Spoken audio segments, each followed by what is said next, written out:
Welcome back to Radio Entrepreneurs. I'm Jonathan Freedman, and our next guest needs no introduction. Mark Furman, director of Tarlow, Hart Rodgers. Always a pleasure to have you on Radio Entrepreneurs. Great to be here, Jonathan. Always a pleasure to see you. So a lot going on in the world, a lot going on in the business realm, and you always want to give our listeners something to think about as business owners, as entrepreneurs, as business people. What are we seeing that we should be concerned about in the marketplace? So the world is reopening, thankfully, and I think this is a good time for business owners to take stock of what I call risk. I think it's a great time to look at their insurance coverages, things that are covered and what are the holes in their coverage, and what would be the cost of filling some of those holes. And it's important to anticipate bad stuff that can happen. Entrepreneurs are very focused on making their companies successful, and occasionally they forget to kind of look at the downside. So let me just give one example: relatively inexpensive coverages that are available for employment practices insurance. So in the event there was a claim of discrimination or harassment, you may get coverage through those. Relatively inexpensive, as I say, and very important. Keep in mind that the Massachusetts Commission Against Discrimination has issued awards of substantial six figures for emotional distress damages. So employees can recover not only for lost wages and attorney's fees, but emotional distress damages. And another benefit of these policies is, of course, ensuring the cost of defense. So even when there's a meritless case, as you know, Jonathan, the costs of defense are enormous. And they can rise very quickly. They can. And so cover your downside would be my message. It's interesting, Mark, that you bring it up at this time, because I would imagine a lot of businesses probably, as they went through, a little downturn at the beginning of the pandemic, probably cut costs and looked at insurance policies and employment practices and probably said, what do we need that for? We're not seeing employees. We're not interacting with them as much as we did. We're not certainly seeing them in a traditional sense. And I would imagine a lot of businesses, as they look to cut costs, probably cut insurance policies. So, they do. And it's wise to sort of look at that and say, well, where are we at today versus where we were through the pandemic? So interesting timing. And I think, there are new employment law issues that have arisen as a result of the pandemic. We're going to have situations where people don't want to be vaccinated and employers decide they have to be vaccinated if they're going to work from the office. And people are going to raise religious objections. They're going to raise health reasons not to take the vaccine, and they're just going to have a philosophy against vaccines in general. And so this is a lot of new ground. We have a United States Supreme Court that's very sensitive to religious liberty issues and has struck down many rules as they relate to religious practices over the last year during the pandemic. So I just see this as a place where there is increased risk for claims, which is why I mention it. And I think there's a lot of bang for the buck companies get from that.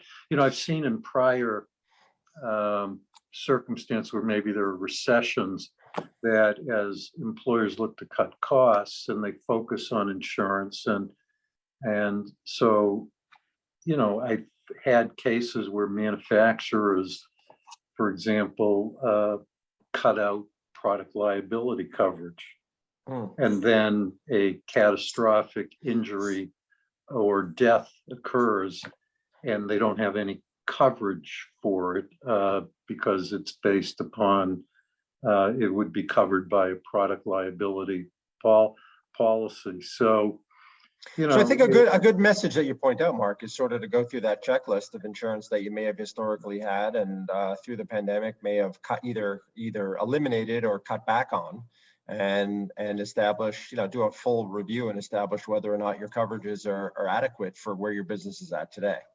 Right, and business owners are not going to dissect, these very long policies, but they need to have a insurance advisor who is not just a seller of insurance, but who analyzes the coverage, understands the holes, talks to the owner about the holes, so that a decision can be made about what risks the company's willing to bear.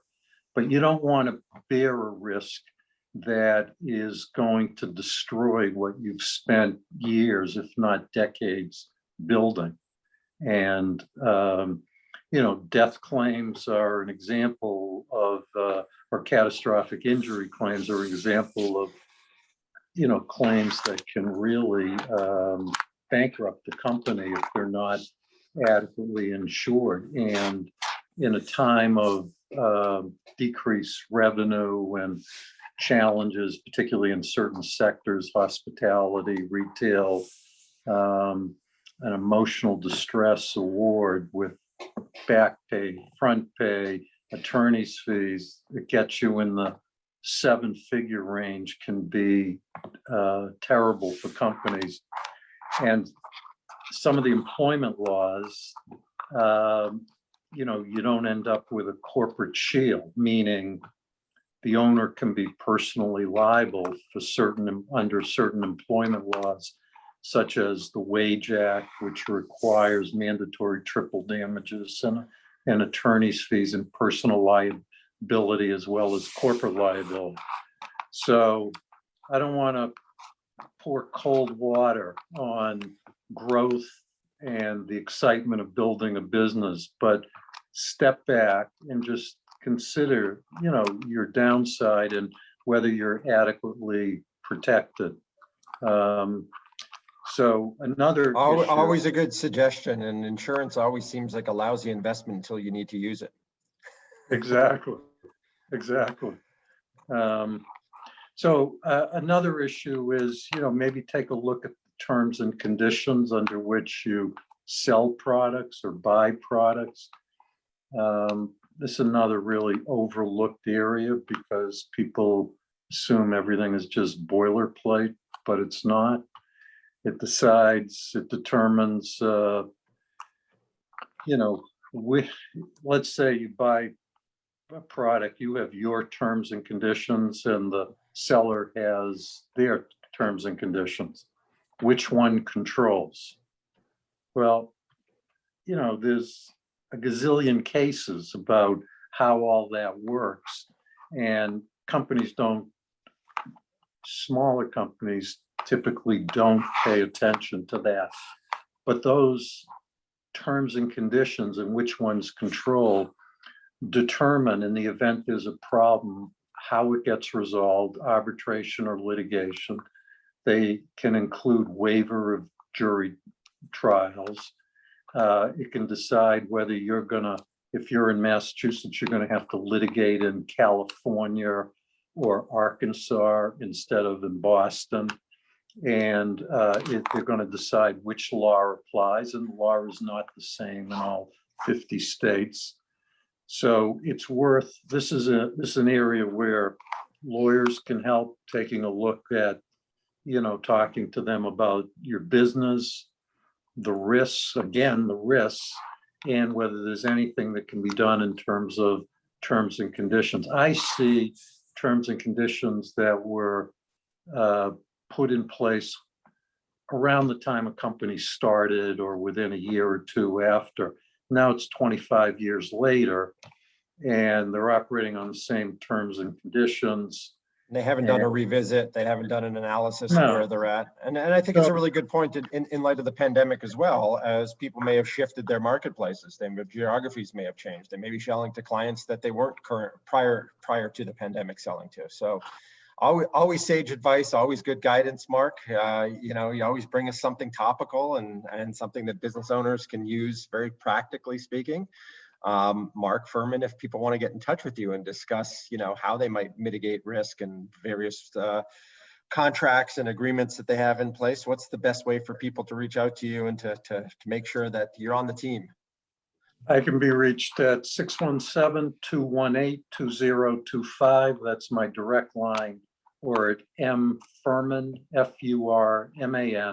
at tbhr-law.com. Mark Furman, Tarlow, Breed, Hart, and Rodgers. Always great to have you on Radio Entrepreneurs. Always great to get your insights and get you thinking about what entrepreneurs and business owners ought to look at. And we appreciate your time today on Radio Entrepreneurs. Nice to be with you, Jonathan. And we'll be right back with another segment on Radio Entrepreneurs.